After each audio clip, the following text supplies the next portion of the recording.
आज पारादीप रे सबु वर्गर लोक मानकर सहित तिरंगा यात्रा अनुष्ठित है। आपण देखिथिबे जो भली भाबरे छात्र छात्री माने हुंतु, युवक माने हुंतु, महिला माने हुंतु, एपरि कि सबु वर्गर लोक माने आज मिसिकी तिरंगा यात्रा रे आज समस्ते सामिल हेले। जेतेबेले तिरंगा तले सबु भारतीय एक हुंती सेतेबेले आमे अनुभव करू जे एमिति कोनोसी विश्वर दुष्ट शक्ति नहीं जे हमको प्रतिहित करि परिबो। एवं ये अगस्त मास होउची क्रांतिर मास।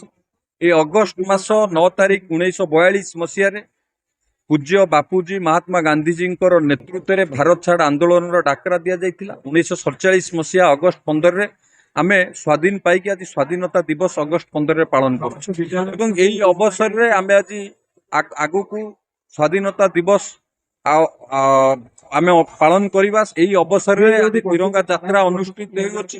ये तिरंगा यात्रा आमे जो स्वाधीन होइचे बा स्वाधीनता पाइचे जो मानकर त्याग तपस्या बलिदान माध्यम रे आमे पाइचे तांकु सम्मान जणैबा पई, आम भितर जातीयता भाव को जागृत करबा पई एवं ता सहित हमर आगामी पीढ़ी को ये वार्ता दबा पई ये तिरंगा यात्रा निश्चित भाव रे प्रभाव पड़िबो बा प्रोत्साहित करिबो। एवं ये तिरंगा यात्रा माध्यम रे आमे समस्त एक जाति धर्म वर्ण लिंग निर्विशेष रे आमे एक आज ये प्रमाण करेला। आमे आज बहु संख्या रे दलगत निर्विशेष रे सबु वर्गर लोक माने युवक माने छात्र छात्री माने एक ही जो भली भाव रे तिरंगा यात्रा रे शामिल हेले निश्चित भाव रे ये एक खुशीर कथा।